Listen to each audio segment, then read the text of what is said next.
அன்புக்குரிய சகோதர சகோதரிகளே, நம் ஆண்டவர் இயேசு கிறிஸ்துவின் நாமத்தில் உங்களை வாழ்த்துகிறோம். உங்களுக்காக நாங்கள் செபிக்கின்றோம். நல்லா இருக்கீங்களா? மாதா தொலைக்காட்சி நேயர்களே, தினமும் ஜெபிக்கிறீங்களா? கடவுளோட உறவை நீங்கள் வாஞ்சிக்கிறீங்களா, தேடுறீங்களா, ஆசைப்படுறீங்களா? முதல்ல நம்ம ஆசைப்படலைன்னா கடவுள் கொடுக்க மாட்டார். கடவுள்கிட்ட ஒரு ராங் பிரின்சிபிள்னு தான் சொல்கிறேன். என்னை பொறுத்தவரையில் அது ரைட் பிரின்சிபல். அவரை பொறுத்தவரையில் நம்முடைய பார்வையில் சொல்கிறேன். யார் தொந்தரவு பண்ணி அவர்கிட்ட கேட்குறாங்களோ, அப்பா எனக்கு வெளிப்படுத்துங்க, எனக்கு கற்றுக்கொடுங்கன்னு சொல்லி கேட்குறாங்களோ அவங்களுக்கு தான் அதிகமாக செய்வார். அதனால தான் அவரே சொல்கிறார் இல்லையா, ஞானிகளுக்கு வேறே ஞானின்னு எல்லாம் சொல்லிகிட்டு இருக்கவனுக்கு வெளிப்படுத்துறது கிடையாது, குழந்தைகளுக்கு வெளிப்படுத்துகிறார். அந்த குழந்தை மனம் தான் நமக்கு வேணும். அப்பா எனக்கு வெளிப்படுத்துங்க, எனக்கு பரிசுத்த அனுப்புங்க, உங்களோட உறவு கொள்ள விரும்பணும் என்று நாம் பேசுகிற பொழுது அவர் நமக்கு அற்புதமாய் செய்கிறார். அன்பானவர்களே, கடந்த சில வாரங்களாய் ஆழமாய் கடவுளோடு உள்ள நட்புறவு, அன்புறவு தான் ரொம்ப முக்கியம், உள்ளார்ந்த உறவு தான் ரொம்ப முக்கியம் நம்ம தியானித்து கொண்டிருக்கிறோம். யோவான் எழுதிய நற்செய்தி 14:23 ஆண்டவராக இயேசு கிறிஸ்து மரிக்கிறதுக்கு முன்னாடி சொல்கிறாரு, என்னை அன்பு செய்கிறவர்கள், என்னை அன்பு செய்கிறேன்னு சொல்கிறவங்க முதலாவது என் வார்த்தைகளுக்கு கடைபிடிப்பாங்க அப்படிங்கிறாங்க. they will obey my word அப்படிங்கிறாரு. அப்போ என் வார்த்தைகளை கடைபிடிச்சா எங்கள் அப்பாவும் நானும் உங்கள் வீட்டுக்கு வருவோம், உங்கள் வீட்டுக்குள்ளே வந்து உன் உள்ளத்துக்குள்ளே வந்து நாங்கள் குடிகொள்வோம் அப்படிங்கிறாங்க. என்ன அருமையான ஒரு வாசகம், வசனம், கடவுள் திருவாய் மலர்ந்து சொன்ன வார்த்தை. என்னை அன்பு செய்கிறேன்னு சொல்கிறவங்க, அன்பு செய்கிறவங்க உண்மையிலேயே என் வார்த்தையை கடைபிடிப்பாங்க அப்படிங்கிறாரு. Word of God divided into 2 portion. ஆண்டவருடைய வார்த்தை என்பது 2 பகுதியாக இருக்கிறது. ஒன்று the commandments, கட்டளைகள், இதை செய் அதை செய்யக்கூடாது, விபச்சாரம் செய்யாத, பிறர் பொருளை விரும்பாத, களவு செய்யாத என்பதையெல்லாம் கட்டளைகள். பாருங்க, கடவுளை முதலாவது அன்பு செய், இதை செய் இதை செய்யக்கூடாதுன்னு சொல்லும். ரெண்டாவது பாருங்க, அவருடைய வாக்குறுதிகள், ப்ராமிசஸ் ஆஃப் காட், ஓத், உறுதி கொடுத்துருக்க. நான் உன்னை உயர்த்துவேன், நெருப்பில் விழுந்தாலும் அது உன்னை சுட்டரிக்காது, வெள்ளத்துக்குள்ள தண்ணிக்குள்ளே போனாலும் அது மூழ்கடிக்காது, நான் உனக்கு நல்ல வாழ்க்கை கொடுப்பேன். எரேமியா 29:11 படி, நான் உனக்கு வைத்திருக்கிற திட்டங்கள் எனக்கு தெரியும், உனக்கு தெரியாது, எனக்கு தெரியல உன்னை படைச்சவன். அது உனக்கு நல்வாழ்வை கொடுக்கக்கூடிய வளமான திட்டங்களை அன்றி கேடு விளைவிக்கக்கூடிய திட்டம் அல்ல. there is nothing bad in my plan அப்படிங்கிறாரு. அப்போ கடவுள் கொடுத்த கட்டளைகளுக்கு கீழ்ப்படிகிறது ஒன்று. ரெண்டாவது, அதை விட கடவுளுடைய வாக்குறுதிகளுக்கு முழுசுமா கீழ்ப்படிவாங்க என்னை அன்பு செய்கிறவர்கள் அப்படிங்கிறார். மூன்றாவது ஸ்டேஜ் என்ன நடக்குது? 2 நடந்துச்சுன்னா மூன்றாவது ஸ்டேஜ் ஆட்டோமேட்டிக்காக நடக்குது. பாருங்க, பிதாவும் நானும் உங்க வீட்டுக்கு வருவோம் அப்படிங்கிறாங்க. நான்காவது பாருங்க, அது ஆட்டோமேட்டிக்காக என்ன நடக்குதுன்னா, நாங்கள் உங்கள் வீட்டில் வந்து குடிகொள்வோம் அப்படிங்கிறார். ஏதோ வீக்கெண்டுக்கு சனி ஞாயிறு வந்து விசிட் பண்ணிட்டு போகிற அந்த டெம்பரவரி கெஸ்ட் அல்ல, உன்னோட நித்தியத்துக்கும் வாழ்வோம். we will take permanent abode in your soul and heart and mind அப்படிங்கிறார். அப்போ கடவுள் he wanted to have fellowship with us. கடவுள் நம்மோட அருமையான நட்புறவு வைத்துக்கொள்ளத்தான் விரும்புகிறார். அதான் அவருடைய இது. அன்பு செய்கிறேன்னு சொல்கிறவங்க கீழ்ப்படிவாங்க, கீழ்ப்படிறேன்னு சொல்கிறோம், கீழ்ப்படிஞ்சிட்டா போதும், ஆட்டோமேட்டிக்காக பிதா சுதன் எல்லாரும் வந்துடுவாங்க. இங்கே ஏன் பிதாவும் சுதன் மட்டும் இருக்குது, பரிசுத்தா இல்லையா? அவங்க 2 பேரும் உருவத்தில் வர மாட்டாங்க. they will come in the invisible manner. அப்போ பரிசுத்தாவே தான் அவங்களை தூக்கிட்டு வரும். Holy Spirit will embody the Father and the Son. அப்போ ஹோலி ட்ரினிட்டி நம்ம குடும்பத்துக்குள்ள வருகிறது. கடவுளுடைய நட்புறவு ரொம்ப ரொம்ப முக்கியம். பாருங்க அன்புக்குரிய சகோதர சகோதரிகளே, நம்ம வாழ்க்கை பார்த்தீங்கன்னா, விவசாயம் பண்ணியிருப்பீங்க. விவசாயத்தில் பார்த்தீங்கன்னா சவுக்கு மரம், சில செடிகள்லாம் பார்த்தீங்கன்னா பருத்தி, கடலை செடி, கடலை நடுறோம், ஒரு 10 ஏக்கர் நடுறோம் வச்சுக்கலாம். அந்த கடலைக்குள்ளே கீரை நடலாம், தக்காளி செடி நடலாம், எள்ளு செடி நடலாம். இந்த எள்ளு செடி, தக்காளி, கடலை எல்லாம் ஒன்றோட ஒன்றை நல்ல பாசமாக சப்போர்ட் பண்ணி டாலரேட் பண்ணிக்கும். நீங்கள் உள்ள வரியா, பரவாயில்ல வளர்ந்துக்கோ, நான் வளர்ந்துக்கிறேன், டாலரேட் பண்ணிக்கோ, அட்ஜஸ்ட் பண்ணிக்கோ. they will help each other, they will encourage each other. எல்லாம் ஒவ்வொரு செடியும் ஒவ்வொருத்தரை நல்லா சப்போர்ட் பண்ணி வாழும். ஒரு சில செடிகள் பார்த்தீங்கன்னா, இப்போ சவுக்கு மரம், யூகாலிப்டஸ் மரம், புளியா மரம்லாம் பார்த்தீங்கன்னா அது என்ன செய்யும், அது கீழே எந்த செடியும் வளர விடாது. இதே போல தான் நம்மளுடைய வாழ்க்கையில் பார்த்தீங்கன்னா விசுவாசம் இருக்குது, அன்பு, நேர்மை, இரக்கம், கீழ்ப்படிதல், இப்படி இந்த பண்புகளாக இருந்துச்சுன்னா எல்லாரையும் நம்ம நேசிக்க ஆரம்பிப்போம். ஆனால் நமக்குள்ள பெருமை இருக்குன்னு வச்சுங்களேன், நமக்குள்ள சுயநலம் இருந்தால் யாரையும் நாம் வாழ விட மாட்டோம். Pride and faith cannot coexist in proximity என்று சொல்வாங்க. பெருமையும் விசுவாசமும் ஒன்றோடு ஒன்று நன்மை செய்து டாலரேட் பண்ணிக்க முடியாது, ஒன்றை ஒன்று ஹெல்ப் பண்ணிக்க முடியாது. சுயநலம் இருக்கும் பொழுது அன்பும் சுயநலமும் ஒன்றை ஒன்றை டாலரேட் பண்ணிக்க முடியாது. Love and selfishness cannot coexist in one person in proximity. Proximity என்னன்னா ஒருத்தர் ஹெல்ப் பண்ணுறது. நீ எனக்கு ஹெல்ப் பண்ணுறியா, நான் உனக்கு ஹெல்ப் பண்ணுறேன், அட்ஜஸ்ட் பண்ணிக்கலாம், லவ் பண்ணலாம் அப்படிங்கிற பொழுது எனக்குள்ள சுயநலம் இருக்கும்போது எனக்குள்ள அன்பு இருக்க முடியாது என்று விவிலியம் கற்றுக் கொடுக்கிறது. When there is selfishness, automatically my love withers. எனக்குள்ள சுயநலம் இருக்கும் பொழுது எனக்குள்ள இருக்கிற அன்பு ஆட்டோமேட்டிக்காக கீழே கொட்டி போயிடும். செடியில் எப்படி தழை கொட்டுதோ அது மாதிரி கொட்டி போயிடும். எனக்குள்ள பெருமை, ப்ரைடு இருக்கும் பொழுது எனக்குள்ள தாழ்ச்சி ஆட்டோமேட்டிக்காக கொட்டி போயிடும். I will not obey the commandment of God, neither commandment nor the promise of God. அப்போ பெருமையும் சுயநலமும் எனக்குள்ள தலைவிரிச்சு ஆடும் பொழுது கடவுளுடைய உறவை நான் நாடுறதில்லை. பாருங்களேன் அன்புக்குரிய சகோதர சகோதரிகளே, அப்போ ரொம்ப கேர்ஃபுல்லாக நம்ம பார்க்க வேண்டியது, பெருமையும் அந்த சுயநலமும் எனக்குள்ளே இருந்துனாவே போச்சு, ஆவிக்குரிய வளர்ச்சி இருக்க முடியாது. பெருமை உள்ளவன் வாயை மூட மாட்டான், பேசிட்டே இருப்பான். நான் இதை செஞ்சேன், அதை செஞ்சேன், இப்படி பண்ணேன், அப்படி கொடுத்தாங்க, அப்படி சொல்லி பேசிக்கிட்டே இருப்பாங்க. பாருங்க, அந்த பேசுகிறவங்கள்ட்ட எம்டினஸ் தான் இருக்கும் உள்ளார. அன்புக்குரிய சகோதர சகோதரிகளே, ஆப்பிரிக்கா நாடுகளில் காடுகளில் வேம்பயர் பேட் அப்படிங்கிற ஒரு வௌவால் இருக்கிறது, காட்டேரி வௌவால். அந்த காட்டேரி வௌவாலை கடவுள் வித்தியாசமாக படைச்சிருக்காரு பாருங்களேன். அந்த வெயிட் 50 கிராம்ஸ், 75 கிராம்ஸ், 100 கிராம்ஸ் அவ்வளோதான் இருக்கும் வௌவால். வேம்பயர் பேட் என்று அழைக்கிறாங்க. அப்போது இந்த வேம்பயர் பேட் என்ன செய்து கடவுள் எப்படி படைச்சிருக்காருன்னா, அந்த வேம்பயர் பேட் என்ன செய்யும், அதனுடைய சாப்பாடு என்னென்னா ரத்தம் மட்டும்தான். மற்ற அனிமல்கிட்டேருந்து உறிஞ்சி எடுக்கிற ரத்தம் தான். Blood is the food of vampire bat. அப்போது அந்த பிளட் அது எப்படி எடுக்குதுன்னா, அனிமல்ஸ், சிங்கமோ கரடியோ காட்டில் பாம்போ தவளையோ ஏதோ தூங்கிட்டு இருக்கும் பொழுது அது நேராக போய் அந்த தூக்கத்தில் அந்த அனிமல்ஸ்குள்ளார தனக்குள்ள இருக்கிற அந்த பிளேட் என்கிற அந்த ஊசியால் ஒரு ஓட்டையை போட்டு நாக்கால் வேக்யூம் கிரியேட் பண்ணி அது உறிஞ்சுது, சிரிஞ்சு மாதிரி ஹாஸ்பிட்டலில். அப்போது அந்த ரத்தத்தை உறிஞ்சிட்டு வரும். எவ்வளோ அளவு ரத்தம் உறிஞ்சும் அப்படின்னா அதனுடைய வெயிட் எவ்வளோ, 50 கிராம்ஸ் எடையுள்ள வௌவால் என்று சொன்னால், காட்டேரி வௌவால் வேம்பயர் பேட் என்று சொன்னால் 50 கிராம் எடையுள்ள அளவுள்ள ரத்தத்தை அது உறிஞ்சும். 100 கிராம்ஸ் எடையுள்ள வௌவால் 100 கிராம்ஸ் ரத்தத்தை உறிஞ்சும். ஏன் அது அளவு என்று சொன்னால், கடவுள் எப்படி படைச்சிருக்கிறார் அப்படின்னா, அந்த ரத்தத்தில் தான், அந்த ரத்தம் மட்டும்தான் அது குடிக்க முடியும். அந்த ரத்தம் உடம்புக்குள்ளே ஓடுகிறப்ப அதில் இருக்கிற கார்போஹைட்ரேட்ஸ், மினரல்ஸ், அதுக்கு உடம்புக்கு தேவையான எல்லா ஆற்றலையும் உறிஞ்சிரும். அந்த ரத்தத்தில் தான் உறிஞ்சக்கூடிய உடல் அமைப்பு, குடல் எல்லாம், சிறுகுடல், பெருகுடல் எல்லாமே அதுக்கு அப்படி அமைச்சிருக்கார் கடவுள். ரத்தத்தை மட்டும்தான், சதையை சாப்பிட்டா அதால் வாழ முடியாது, செத்து போயிடும். சோத்தை சாப்பிட்டா வாழ முடியாது, செத்து போயிடும். அப்போது அந்த ரத்தத்தை மட்டும்தான் அது குடிக்க முடியும். அந்த ரத்தம் எப்படின்னா 24 ஹவர்ஸ் மட்டும்தான். அது 50 கிராம் எடையுள்ள வௌவால் குடிச்சுன்னா அது 24 ஹவர்ஸ் தான் அது வரும். 100 கிராம் எடையுள்ள வௌவால் 100 கிராம் ரத்தத்தை குடிச்சுன்னா 24 மணி நேரம் தான் அதுக்கு அந்த ஆற்றல் இருக்குது. 24 மணி நேரம் கழிச்சு அது ஆற்றலை இழக்க ஆரம்பிக்கும், சாக ஆரம்பிக்கும். அப்போ இந்த வேம்பயர் பேட் என்ன செய்யுது, காட்டுக்குள்ளே போய் இரவிலையோ பகல்லையோ அனிமல் குடிக்கும் உறிஞ்சிட்டு வருது.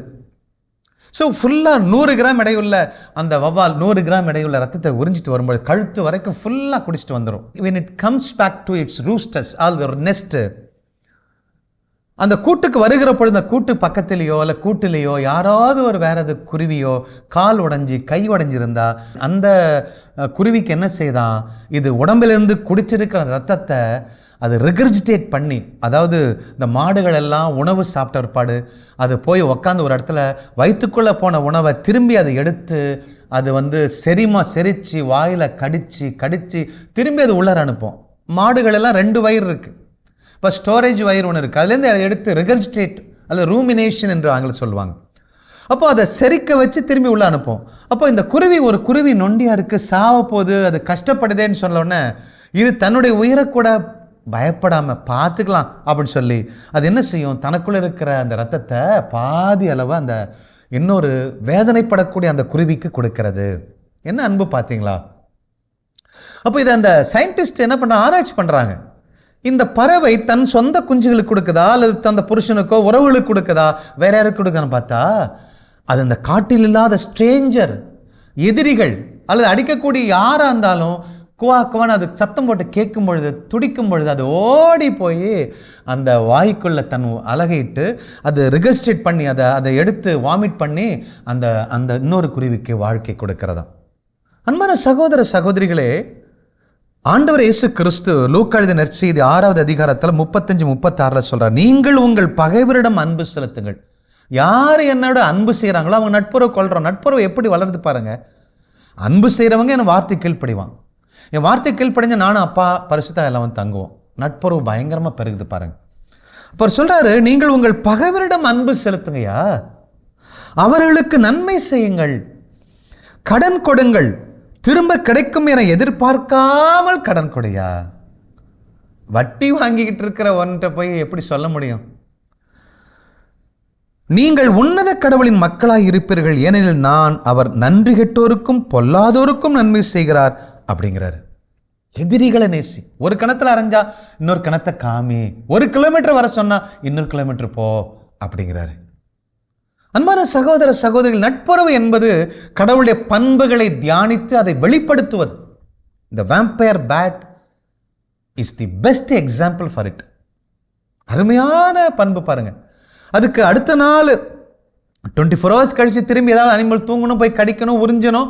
அப்படி ஒரு காம்ப்ளிகேட்டட் சிச்சுவேஷன், டேஞ்சரஸ் சிச்சுவேஷன். அந்த சிச்சுவேஷனில் தன்னுடைய வாழ்க்கையை பார்க்காம அது திரும்பி வராது, திரும்பி அது கொடுக்கணுங்கிறது அதான் அனலைஸ் பண்ணுறாங்க. எதிரிகள் யாருக்கெல்லாம் செய்தான் திரும்பி அவங்க வந்து ஷேர் பண்ணிக்கிறாங்களா, அது பார்க்காதான். அப்போது அந்த வேம்பயர் பேட்டு கூட பார்த்துங்க, when a vampire bat can share when what it has with no guarantee of return, how much more should we as children of God can extend our life to others அப்படின்னு கேட்குறாரு விவிலிய அறிஞர். அன்பான சகோதர சகோதரிகள், அதைத்தான் ஆண்டவர் இயேசு கிறிஸ்து இங்கே நமக்கு கோடிட்டு காமிக்கிறார். பகைவர்களை அன்பு செய்யுங்க. உங்களை உன் மனைவியை மட்டும் அன்பு செய்கிற, உங்கள் புருஷன் அன்பு செய்கிறீங்க, உங்கள் பிள்ளைகளை மட்டும் அன்பு செய்கிறீங்க, உங்கள் தாத்தா பாட்டியை மட்டும் அன்பு செய்கிறீங்க, அவங்கெல்லாம் உங்களுக்கு திருப்பி செய்கிறாங்களே, அவங்கள திருப்பி உங்களுக்கு ரிவார்டு கொடுக்குறாங்களே. உங்கள் மனைவியை நீங்கள் அன்பு செய்கிறீங்கன்னா அவங்களுக்கு சாப்பாடு சமைச்சு போடுறாங்க, அவங்களுக்கு எல்லா சௌகரியங்களும் அவங்க செஞ்சு கொடுக்குறாங்க. அன்பு இருக்குது, ஃபிசிக்கல் இன்டிமேசி இருக்குது, ஓரல் இன்டிமேசி இருக்குது, ஸ்பிரிச்சுவல் இன்டிமேசி நிறைய இருக்க. ரிவார்டை பெற்றுக்கொள்கிறோமே, ட்ரூ லவ். அப்போது இந்த வௌவால் என்ன செய்து எங்கே திருப்பி வராதோ அங்கே போய் திருப்பி கொடுக்குது. அப்போ ஆண்டவர் என்ன சொல்றாரு? லவ் என்பது, அன்பு என்பது, இன்டிமசி என்பது எங்கே எனக்கு திருப்பி வராதோ அங்கே கொடுப்பது அப்படிங்கிறாரு ஆண்டவர் இயேசு கிறிஸ்து. நாம் எல்லாம் எங்கே எனக்கு திருப்பி வருமோ அங்கே தான் கொடுப்பான். கடன் கொடுக்குறமே அவன் திருப்பி கொடுப்பானா பார்த்து தான் கொடுப்போம். திருப்பி வராத இடத்துல கொடுக்கிறது தான் அன்பு. திருப்பி என்னை என் மாமியாரை அன்பு செய்ய மாட்டாங்க, அவங்கள அன்பு செய்யறது தான் அன்பு. என் மாமியார் எப்போ பார்த்தாலும் நீ சரியில்லை, நீ சமைக்கிறது சரியில்லை, எரிஞ்சு விழுந்துக்கிட்டே இருக்காங்களே, அவங்கள அன்பு செய்யற திருப்பி வராது. ஆனால் அன்பு செய்ய அந்த மாமியார் உள்ள மாறும். உனக்கு கிடைக்காத இடத்துல நீ அன்பு செய்யலைன்னா உலகத்தில் எத்தனை பேரும் சுயநலவாதிகள் தான் சாவ போகிறாங்க. நீ ஊட்டி ஊட்டி ஊட்டி அன்பு செய்கிற உன் பையன் அவனுக்கு ஒரு திருமணம் ஆச்சுன்னா அவனை தூக்கி வச்சுட்டு போயிடுவான். நாம் வாழுகிற பொழுது என் புள்ள முன்னாடி என்னை அவமதிக்கிற என் பிள்ளை யாருக்கோ, உறவுகளுக்கோ, அண்ணனுக்கோ, தம்பிக்கோ, நான் எங்கள் அப்பா அப்படி அன்பு செஞ்சாரியான்னு அவன் நினச்சி அதை புரிஞ்சானா அந்த அப்பா அம்மாவை கடைசி வரை காப்பாற்றுங்க பிள்ளைங்க.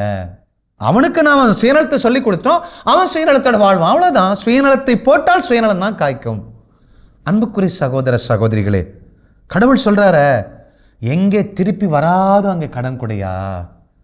யாரும் ஒன்று அன்பு செய்ய மாட்டாங்களோ அவங்கள போய் அன்பு செய்யவும், அம்மாவை அப்பாவை அன்பு செய்யணும் தான், அவங்கள மட்டும் அன்பு செய்கிறதுனால பிரயோஜனம் இல்லை. எவனொருவன் தன்னையும் தன் மனைவியும் தன் குடும்பத்தையும் எனக்காக விட்டு விடுறானோ அவன் தான் என்னுடைய டிசைபிள்ஸ் அப்படிங்கிறார்.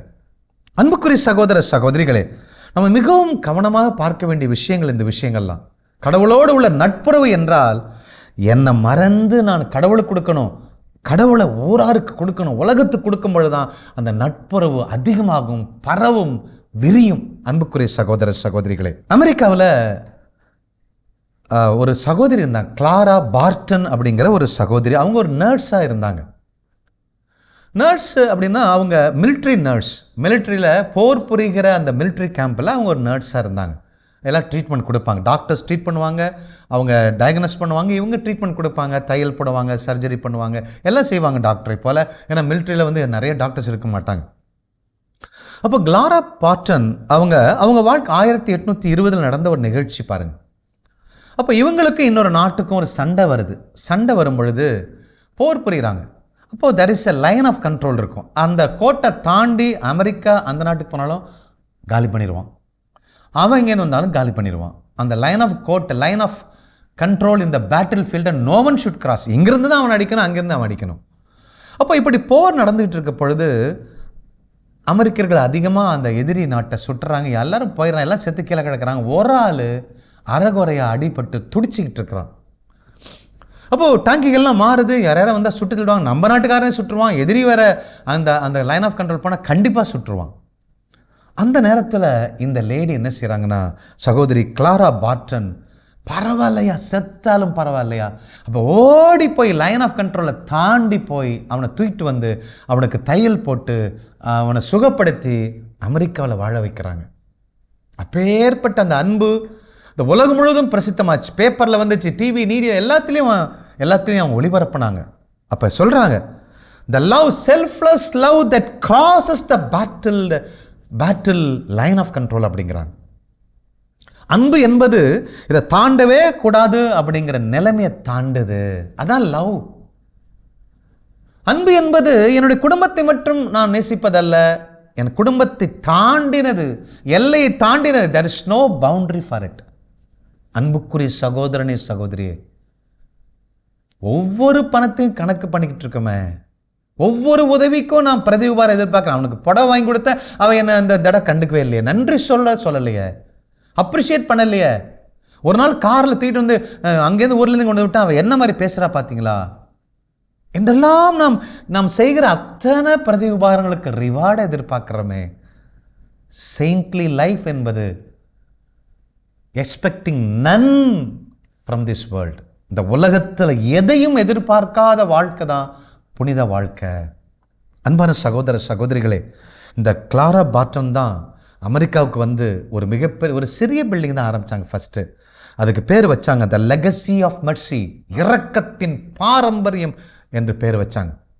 அதுதான் இன்னைக்கு அமெரிக்கா செஞ்சிலுவை சங்கம், அமெரிக்கா ரெட் கிராஸ் என்று உலகெங்கும் பிரசித்தி பெற்று மிகப்பெரிய crores and crores of money பல பேற்றை வாங்கி பல ஏழைகளை வாழ வைக்கக்கூடிய அற்புதமான ஒரு சோஷியல் ஒர்க் ஆர்கனைசேஷன் என்று சொல்ல வேண்டும். அன்பு எவ்வளோ பெரிய விஷயத்தை கட்டி எழுப்பது பாருங்களேன். ஐயோ அப்படின்னு சொல்லி சுயநலத்தோட வாழ்ந்திருந்தா இவ்வளோ பெரிய ஒரு சோஷியல் ஒர்க் ஆர்கனைசேஷன் கட்டியிருக்க முடியுமா? ஆண்டவர் சொல்லுகிறார், என்னை அன்பு செய்கிறவன் என் கட்டளைகளை கடைப்பிடிப்பான் அப்படிங்கிறார். ஏழைகளை, விதவைகளை, அனாதைகளை, எதிரிகளை அன்பு செய்வான். ஏழைகள், விதவைகளை அன்பு செய்யணும்னு சொன்ன உடனே போய் பார்த்தீங்கன்னா கோயிலில் இருக்கிற பிச்சைக்காரனுக்கு 50 ரூபா போட்டுட்டு நம்ம மனசாட்சியை ஏமாத்துறோம் பார்த்தீங்களா? ஏதோ ஒரு ஏழைக்கு ஒரு புடவை வாங்கி கொடுத்து கிறிஸ்மஸ் அன்னைக்கு கிறிஸ்மஸ் சைல்டு அந்த சைல்டு சொல்லி ஒரு புடவை வாங்கி கொடுத்து ஏமாத்திட்டு இருக்கோம் பார்த்தீங்களா?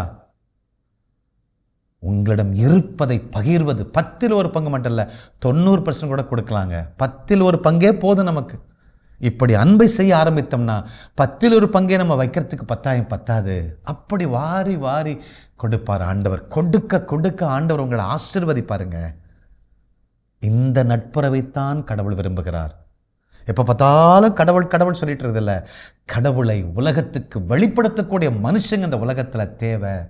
God bless. கிறிஸ்து இயேசுவில் என் அன்புக்குரியவர்களே, கடவுளை அன்பு செய்கிறோன்னு சொல்கிறோம், எதையோ கொடுக்கணும்னு நினைக்கிறோம். ஆனால் அவர் கேட்டகரிக்கலாக சொல்லிட்டார், என்ன நீ அன்பு செய்தினா என்னுடைய கட்டளைகளை நீ கடைப்பிடிப்ப.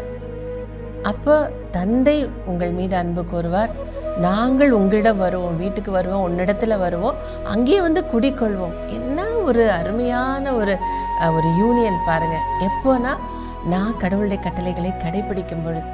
அப்போ அந்த கடவுளுடைய கட்டளைகள் மட்டுமல்ல, கடவுளுடைய வாக்குறுதிகளை நம்பி நான் அதை ஏற்று நான் வாழும் பொழுது, அது 2 விதமான இறை வார்த்தைகளை குறித்து சகோதரர் சொன்னார், oath promises and commandments. So இதை நீ கடைபிடிக்கும் பொழுது அது நாங்கள் வந்து உங்கள்கிட்ட குடிக்கொள்வோம், அவ்வளோதான். கடவுளே நம்ம இடத்துல வந்துடுறாரு, அப்போ நமக்கு எந்த தேவையும் இருக்க போகிறதில்ல. அப்போ என்ன கட்டளை அப்படின்னு சொல்லும் பொழுது இன்னைக்கு லூக்கா நற்செய்தி 6வது அதிகாரத்தில் 30-36 வரை உள்ள இறைவார்த்தையில் வாசிச்சு பாருங்க. உங்கள் பகைவரிடமும் அன்பு செலுத்துங்கள், அவர்களுக்கு நன்மை செய்யுங்கள், திரும்ப கிடைக்கும் என எதிர்பார்க்காமல் கடன் கொடுங்கள், அப்போது உங்கள் கைமாறு மிகுதியாயிருக்கும், நீங்கள் உன்னத கடவுளின் மக்களாய் இருப்பீர்கள் அப்படின்னு சொல்றாரு.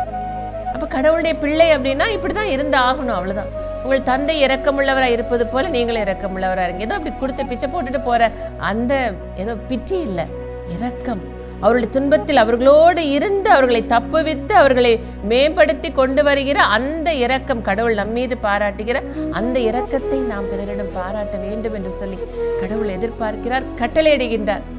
அதை வெறும் கட்டளையா மட்டும் அவர் கொடுக்கல, அவர் அதற்கான வாக்குறுதிகளை நமக்கு கொடுத்திருக்கின்றார். நாம் எடுத்து வாசிப்போம். 2 கொரிந்தியர் 9வது அதிகாரம் 8 முதல் உள்ள இறை வார்த்தைகளை நீங்க எடுத்து பாருங்க. இப்படிப்பட்ட ஒரு ப்ராமிஸ், இப்படி வெறும் கட்டளை மட்டும் சொல்ல, நீங்க திரும்ப கிடைக்கும் என்னை எதிர்பார்க்காம கொடு அப்படிங்கிறார். எவ்வளவுனா கொடு, நான் உனக்கு கொடுத்தது போல கொடுங்க, நானே உனக்கு உன்னுடைய பங்காய் வந்து இருப்பேன் அப்படிங்கிறார். அது மட்டுமல்ல, கடவுள் உங்களை எல்லா நலன்களாலும் நிரப்ப வல்லவர், எந்த சூழ்நிலையிலும் எப்போதும் தேவையானதெல்லாம் உங்களுக்கு தருவார். அது மட்டுமல்ல, அனைத்து நற்செயல்களையும் செய்வதற்கு தேவையானதெல்லாம் உங்களுக்கு மிகுதியாகவே தருவார். அவர் ஒன்றும் கொடுக்காம உங்களை செய்ய சொல்லல, உங்கள் நற்செயல்கள் செய்ய தேவையானது அத்தனையும் உங்களுக்கு கொடுத்திருக்கிறார். கொடுத்துட்டு தான் அதை செய்யுங்கிறார். ஏன்னா அவர் மிகப்பெரிய செல்வந்தர். அவர் ஒன்றும் நம்ம கிட்ட பிச்சை கேட்கறது இல்லை, எல்லாவற்றையும் நமக்கு கொடுத்து அதற்கு தேவையான இருதயத்தை, நமக்கு தேவையான வளத்தை எல்லாத்தையும் கொடுத்துட்டு நீ அதை மற்றொரு கொடுங்கயா அப்படிங்கிறார். ஆனா நாம தான் கொடுக்க மாட்டேங்கிறோம்.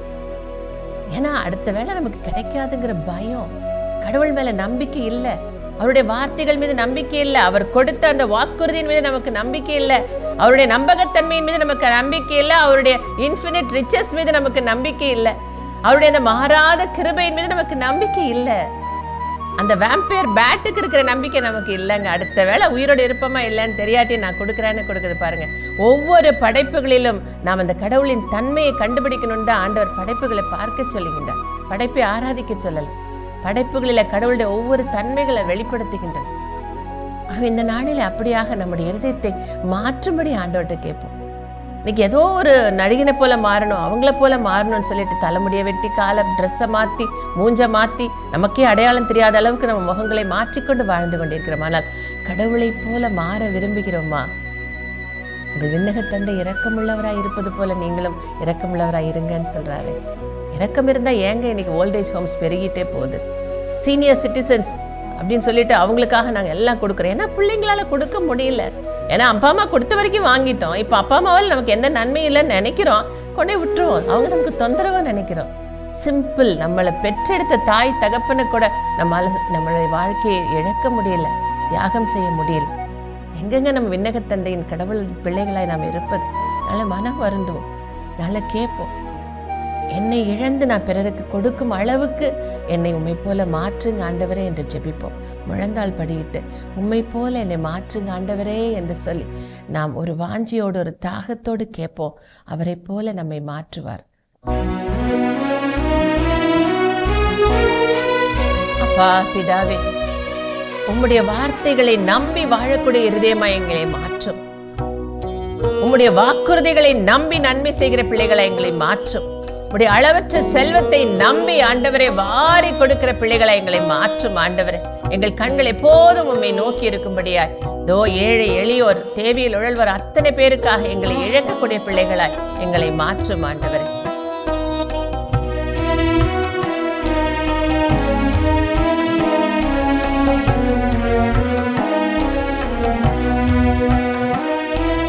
உம்மை போல உம்மை போல நான் மாறணுமே ஏசையா. உம்மை போல உம்மை போல உம்மை போல நான் மாறணுமே ஏசையா. ஏசையா ஏசையா ஏசையா ஏசையா. உம்மை போல உம்மை போல உம்மை போல நான் மாறணுமே ஏசையா. அப்பா, என் நலம் எனக்கு வேணும், எனக்கு பத்தாம் போயிடும், எனக்கு சுகபோகம், என்னுடைய கம்ஃபர்ட் அப்பா, என்னுடைய எல்லா விதமான அந்த கட்டுகளிலிருந்து வெளியே நாங்கள் வரும்படி எங்களை மாற்றும் ஆண்டவர். சுயநல கட்டுகள் அறுபடட்டும் ஆண்டவர். இந்த சுயநல பயத்தினாலே அப்பா என் நலம் பாதிக்கப்படுமோ என்று பயந்து பயந்து பயந்து அப்பா நாங்கள் கருமிகளாக அப்பா இரக்கமற்றவர் கடின உள்ளத்தினராய் வாழ்ந்து கொண்டிருக்கிறோம். எங்கள் இருதயத்தை மாற்றி ஆண்டவரே சதையுள்ள இரக்கமுள்ள இருதயமாய் உம்மை போல மாற்றும் ஆண்டவரே.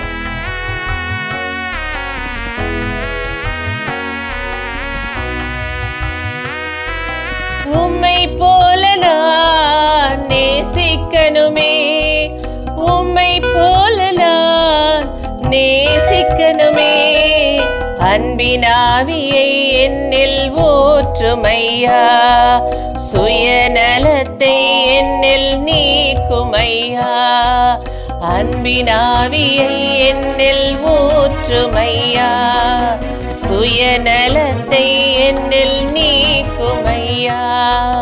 உம்மை போல உம்மை போல உம்மை போல நான் மாறணுமே ஏசையா. ஆமென் ஆண்டவரே.